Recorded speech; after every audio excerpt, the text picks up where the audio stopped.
they're evaluating everything, right? As you get off the plane there, right? Yep. As you're in the medical room, like your interviews, they evaluate, if you miss a kick, how's your body language? Are you gonna Welcome to the Talent Alone Won't Win podcast. I am your host, Suzi Freeman. I am a mental performance coach, specifically working with kickers, punters, and long snappers. And I welcome you to the channel. Today, we have Trey Smack. He is a kicker that is heading into, draft eligible for 2026. And we're just going to chat with him today on his experience, what he's doing to get through it, and also what tips and things he has for you guys for the next draft class. So, welcome and thank you for your time today. Yeah, what's going on?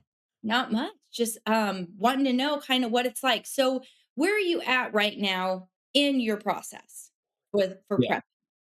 prep? So we just got done with the Shrine game about 2 months ago. Just got done with the combine a couple weeks ago, and now I'm getting ready for my pro day, which now I can just kind of like I'm back at school. I can really work out, lock in.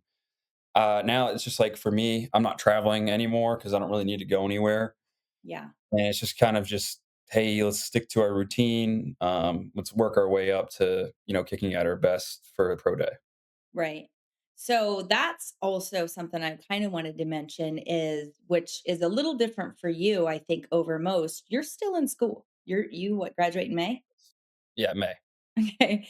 And I would think that maybe it's a little easier because you're kind of on your own and get to plan your own sort of schedule. So doing classes versus like in season, is there really a big difference for you right now?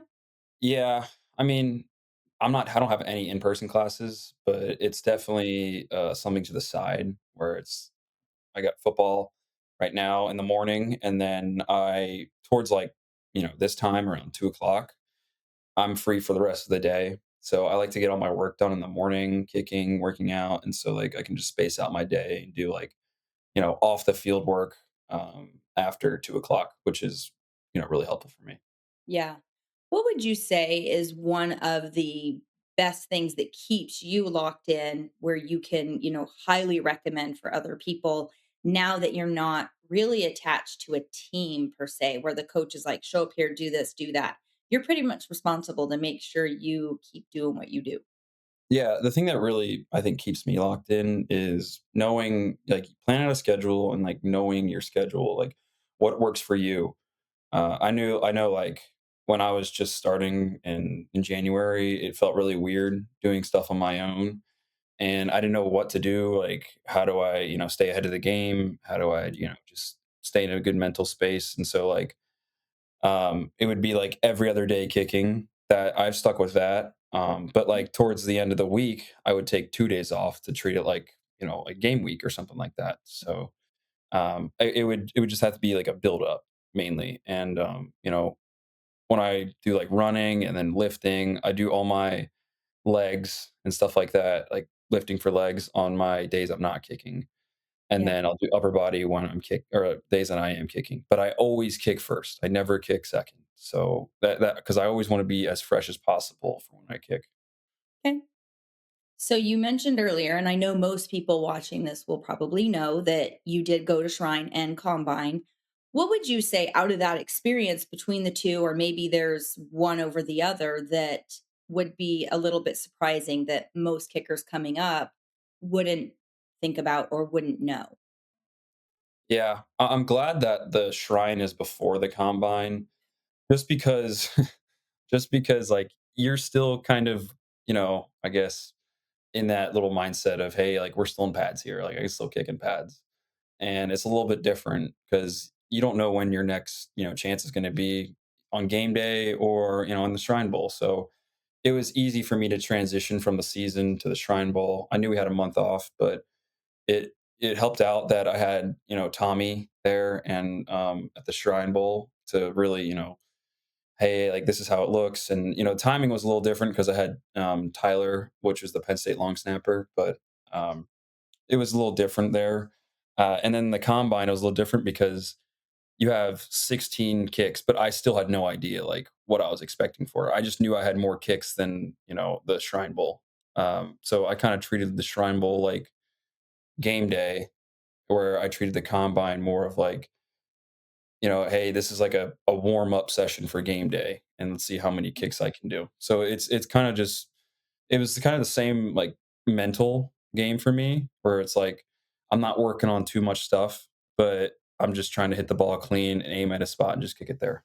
Yeah. So thinking about that or going back to Shrine, you did say you had Tommy there, which is probably a great bonus, right? Mhm. Then the combine. You had all of them. And that's like super I almost would say that's like a really good advantage because they even paired you guys together. So Yeah. how do you feel about that versus watching some of the other guys who had like a whole new operation that they have to get used to? Yeah, I was definitely grateful for that, and I thought they were gonna split us up, and I was gonna be like, "Shoot," but no, it was good. For the combine standpoint, I always like, I always go at like a 1-2-8 operation time, and so having Tommy and Rocco there, it really helped out because I was just used to them. I'm just used to, them going fast and Rocco snapping and how his timing is, and so we were moving that day, like, at the combine, because I noticed some of the other kickers and other snappers, they were just trying to get a feel for themselves, but I already knew Tommy and Rocco, and the when I kick the best is when I'm going fast and I'm attacking the ball. Okay. So I mean, I love that. What would you say is or I should say, how would you have prepared differently if you did not get paired with familiarity, right? Because I know some guys through this process, that's a big thing and that's a big struggle is trusting that holder, trusting that snapper. So if you're paired with someone brand new and you're like, I get an hour with them, or do you even get an hour with them? Yeah. How would you have handled it differently? I probably would have handled it, and I would probably would have handled it probably the same way, in my opinion. I probably would have been out there, and I don't want to worry about the snap and the hold because I'm just trying to worry about making the kick. So really, it's just kind of the same mentality: is hey, I got to trust those guys to do their job so I can do mine. Right. And I'm going to go at the same speed with Tommy and Rocco than I would with another operation. So it's kind of just hey, Yeah. like, you just gotta trust those guys, and I didn't really, think about it too much. I probably wouldn't think about it too much if I had different guys, but I would just kinda go out there and, wing it, do what I do. Okay. So then keeping in the combine conversation, a lot of specialists and people probably think, "Oh, he got Shrine, he got combine, he's got it made, it's an easy path," right? So with that, where do you feel there might be maybe a little more pressure or is it less pressure for you entering the draft that you had these extra opportunities? Yeah, I think definitely, definitely I think there's some pressure when, you get it, "Hey, this guy should go." He goes to the combine, he goes to the Shrine Bowl, he goes to all this stuff, and I obviously they want me to perform well, and there's a little bit of pressure there, but I'm just kind of viewing it day by day, and I don't even like remember me being that stressed out because I tried not to be stressed out in those situations and kind of just rely on my athletic ability just to make those kicks and be in a good mental headspace. Yeah. I mean, I guess expectations you feel in that space start stacking up, right? When you Mhm. get all these different kind of invites, you're like, "Oh," but you always handle stuff pretty well, so you're pretty laid back. For Right. a lot of guys in your situation, you're pretty laid back. One thing, lastly, kind of on the combine is there anything that really stood out to you where guys coming up should know that besides, like, leg strength and your ability there, what are they looking at and evaluating? Because it's a process, right? You're not there just one day kicking your 16 like you said. There's a bit of a process there. Yeah. They're evaluating everything right as you get off the plane there.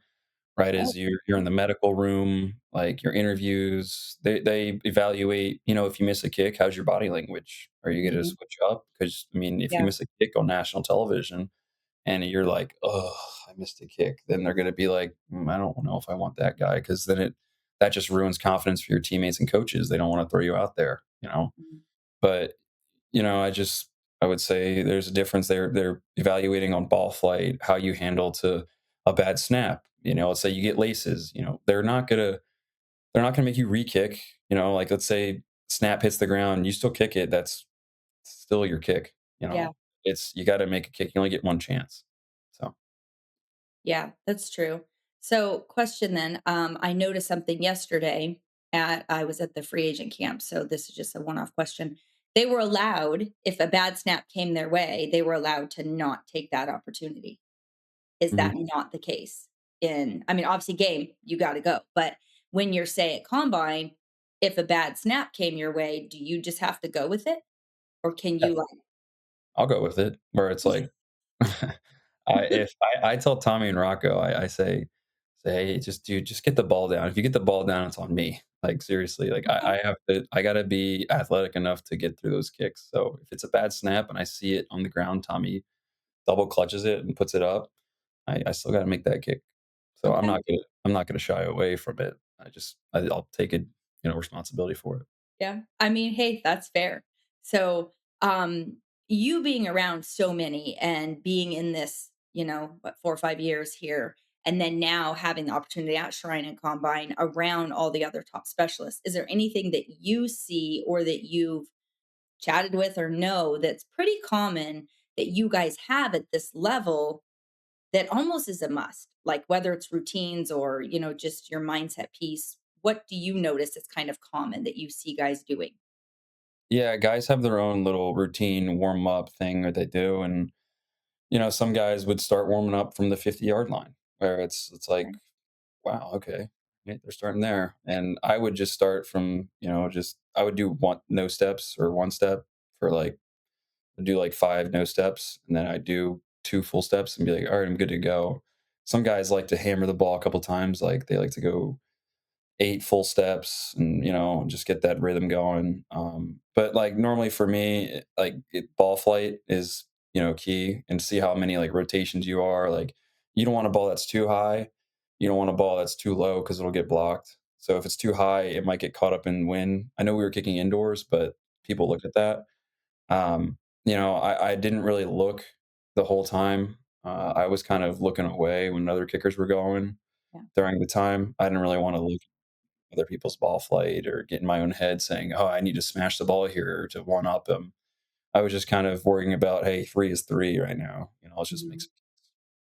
I like that you point that out. No one has said that yet, but that's really good knowing, like you said, too high or too low, and being aware of that, even though you're in indoor space, because I think a lot of guys might go into it and the nerves kind of take over and they're just like, just get it through the pipes, right? Yeah. Not thinking about all the other processes. So I think that's a super good tip there for the guys. Now, if you look back at your college career, we know, or at least I know, and now we'll tell everybody, but you never moved. You and Rocco never left. You spent your entire college football career at Florida. So where do you feel that's potentially advantage or a disadvantage in that space? I was just really comfortable with Rocco, and, I had, Jeremy, who's at the Broncos now, and it was really comfortable between me and Rocco kind of, helping Tommy out and transitioning, but Tommy has played in a lot of big time games, and so I just had to tell Tom, "Hey, this is how I like it, and let's figure it out." And I would have that conversation with Tom, and I have to treat Tom a little bit different than Jeremy, where I would tell Jeremy, "Hey, like, dude, you missed a spot there. Let's go. Come on, you're better than that." But I would tell Tom, I'd be like, "Hey, Tom, like, you might have missed the spot a little bit there, like, and Tommy would know right away because Tommy's Tommy, and so Tommy's a little different than other guys, other cats, but that's why I love him. But He likes you action. gotta treat your specialists a little bit differently because you don't know how they operate. You can't sometimes you have to be harder on some guys and you have to be a little easier on some guys because you wanna build that connection with them, and you don't want any bad blood, with those 3 guys because, you know, that's kind of your operation. That's how you guys roll, and so if there's like, "Hey, I don't like my holder here," then it's probably not gonna be, a good time for you guys, during that season. So just building relationships like that and, trying to, warp to, different people's strengths Yeah. is really key. So then with that, and also leaning back to a little bit of what you said, knowing in the NFL space or any kind of pro space, it's not certain that you'll stay with the same people all the time. Whether you get traded, they get traded, you quit, they quit, cuts, this, that, right? You could end up each season with somebody that's new at some point to your operation.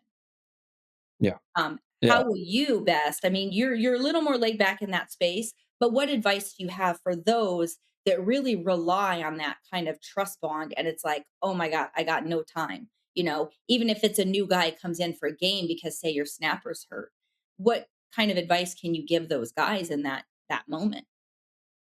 Yeah. I mean, in practice, obviously, there's going to be, you have to develop a relationship with different holders, different snappers. And so I just try to worry about what I can control, whereas like some guys, they try to talk about the holder and how the snap's a little bit off, but it's all about rhythm with those guys. And I think like once you find a good rhythm in practice and find a good rhythm, like once you in practice, you're like, all right, like, hey, you missed a spot here a couple times. But during game and when you're warming up, you're like, hey, dude, you're money. Like, let's keep it going. Even if he did, miss a spot or it was a bad snap. And I was like, Mhm. hey, I always tell Rocco and Tommy, hey, good snap, good hold. Even though it wasn't the greatest, it would just give them that little confidence booster when it actually mattered to, hit their spot.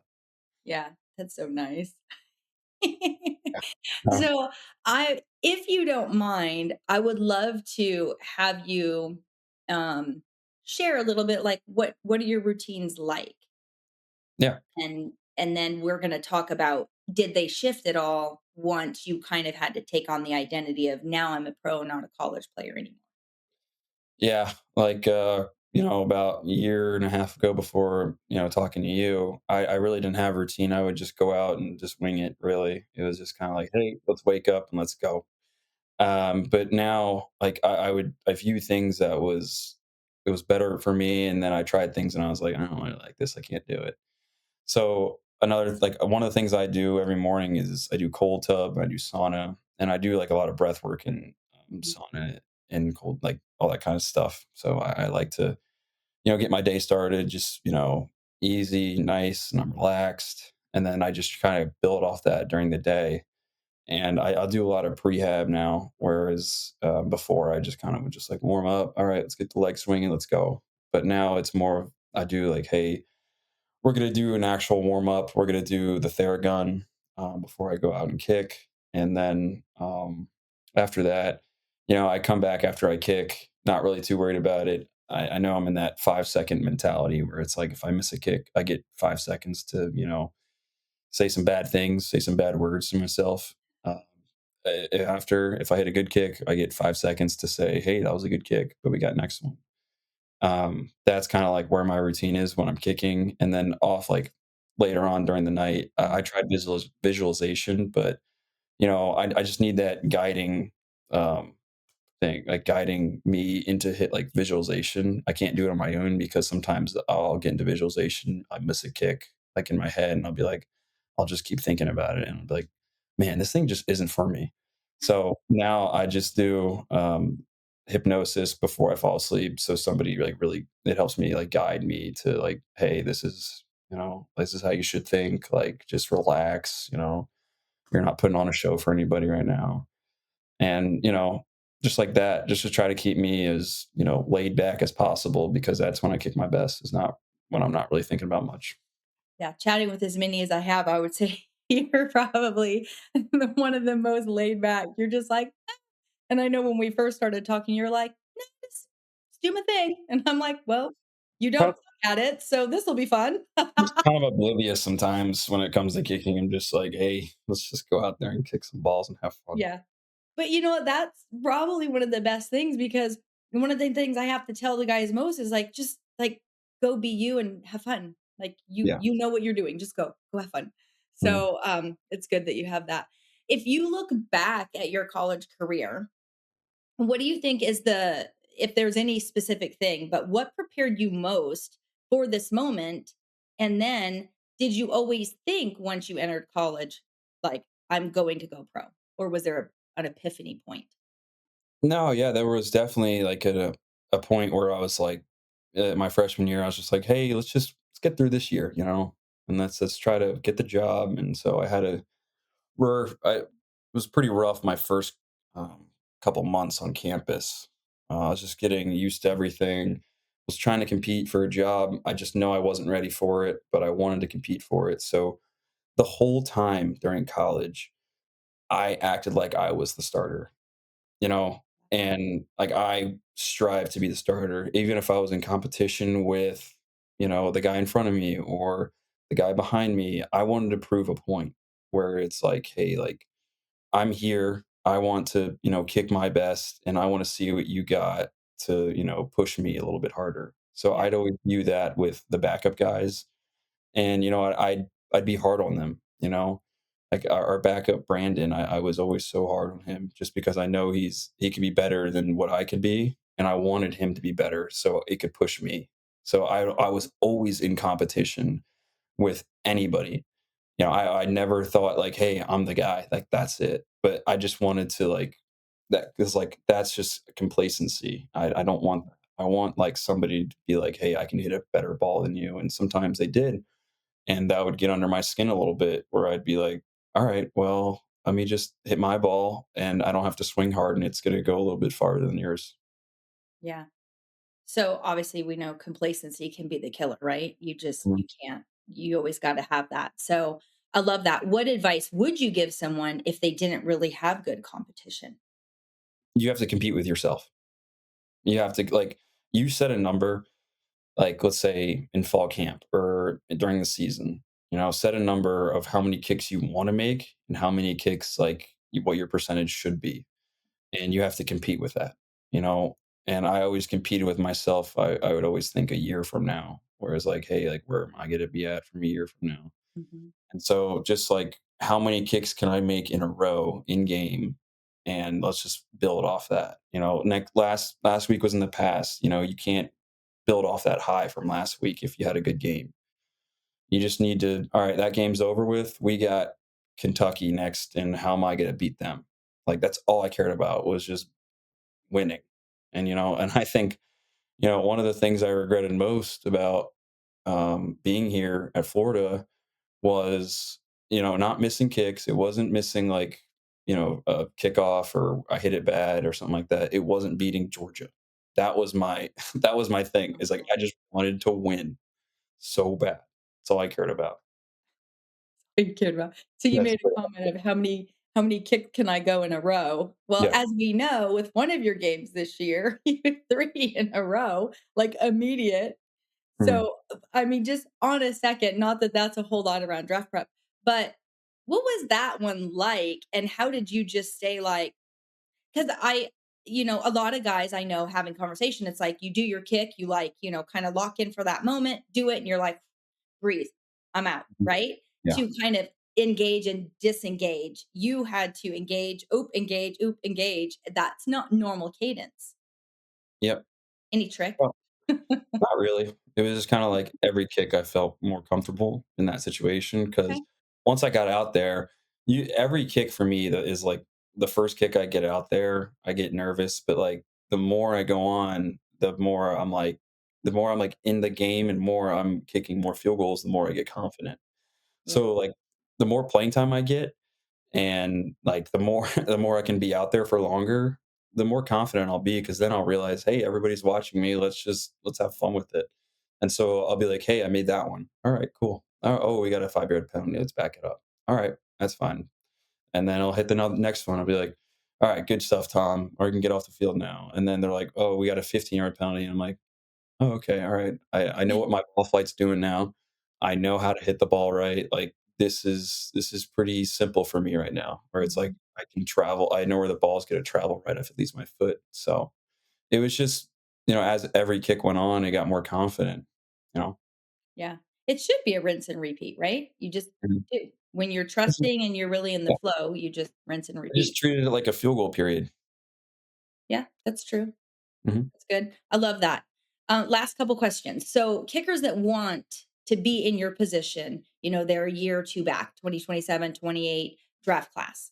Any, one thing, one or two things you can tell them that they really need to start focusing on right now that they maybe aren't? Yeah, and, right as you make it to college, say you get a scholarship, it doesn't end there. It gets hard. You know, it keeps getting harder and harder, and every season, it's just you get, time glass is running out. So I Mhm. would just say have fun. It's football. It's a game. Like just go out there, enjoy yourself. Obviously, you love to compete because you're there in that situation. Try to compete at the highest level. Try to compete with the most noise around you because that's how it's going to be in the pros. And I think just having a good time going out there, always in competition. Yeah. It's always fun. Okay, so last question then. What are you doing? You've got your pro day coming up. What are you doing for draft? You gonna just sit and have friends around? What are you guys doing? I know you and Rocco and y'all, Tommy, all live together and stuff. So are you guys just doing something? Have you thought about it? No, I mean for the draft, I'm gonna go back home to my family and hang out with Okay. them. You know, just be with the people who got me there. So, Yeah, I love that. And then, oh, sorry, I do like this because you said be with the people who got you there. It triggered another question because you're one of the guys too that does the rare thing of you don't really have, you're not going around to 15, 16 different kick and coach here, coach there. You're not flying all over. Some guys do, some guys don't. mhm, You never really have. And you yeah. especially aren't doing it now. Why? Yeah. I think that you should have, 1 to 2 kicking coaches max ever. You don't wanna put everybody's theory in your head because then you're just gonna overthink the whole time, which is not good.